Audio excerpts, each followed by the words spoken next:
Հիմա հաշվի առնելով այս միջամտությունները եւ մի շարք այլ խախտումներ, որոնց հետքերով մենք դիմումներ ենք ներկայացնում կենտրոնական ընտրական հանձնաժողով, օրինակ նույն վարչական ռեսուրսների կիրառման դեպքերը, տեխնիկական,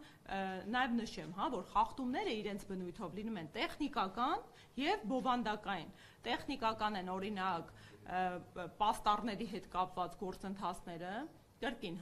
մենք արձանագրած ունենք դեպքեր, այդ թվում տեսանյութ, ինչպես են իշխող ուժին քաղաքացիական պայմանագրին առնչելի գործիչներ, մարդիկ,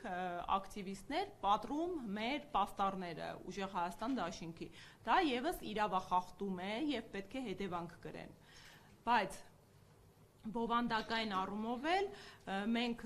բովանդակային առումով է հարգելիներս ավարտեմ ու հարցերին անցնենք։ Բովանդակային տեսանկյունից էլ խախտումներ են, երբ օրինակ վարչական ռեսուրսներն են կիրառվում։ Մի հետաքրքիր ինֆորմացիայով է կիսվեմ, չխորանամ, մեր դիմումների բովանդակության մեջ ժամանակ հնայենք, մենք վեր ենք հանել ցուցակներից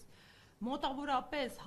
հազարավոր հասցեներ, իսկ կոնկրետ 100-ը գերազանցող 689 հասցե, որոնց վրա 100-ից ավել մարդ է գրանցված, հաշվառված։ Սրա հետքով կոնկրետ օրինակ մի հասցե կա, որի վրա 303 անձ է հաշվառված։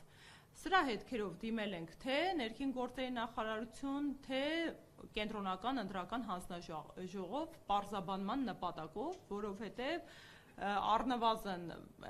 հարյուրավոր հասցեները 100-ից ավել հաշվառված անձանցով մտահոգության տեղիք են առնվազն տալիս եւ լիահույս եմ, որ նորմալ պատշաճ պարզաբանում եւ լուսաբանում կստանա այս հարցը։